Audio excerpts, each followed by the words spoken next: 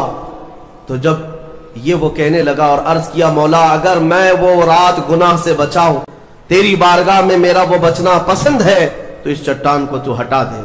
حدیث پاک میں چٹان اور کھسک گئی۔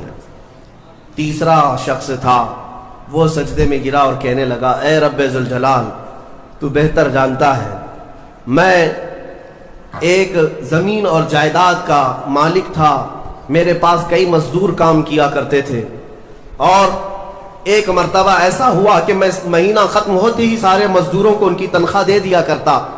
ایک مزدور ایسا ہے جو اپنی تنخواہ لیے بغیر چلا گیا، ایک مزدور تنخواہ لیے بغیر چلا گیا، اور اس کی تنخواہ میں نے سنبھال کر رکھی اور اس سے ایک بکری خرید لیا۔ میاں لوگ تو کسی کی سیلری ہو دبا کر کے کھا جائیں گے، اور یہ حدیث پاک میں جس کے لیے کہا جا رہا ہے وہ بندہ کہتا ہے میں اس کی پوری تنخواہ سے ایک بکری خرید لیا، بکری کو پالنے لگا، وہ مزدور آیا نہیں، وہ مزدور چلا گیا، مہینوں چلا گیا، بکری کو میں پالتا رہا، بکری نے بچے دی، بچوں کے بچے ہوئے، بچوں کے بچے ہوئے۔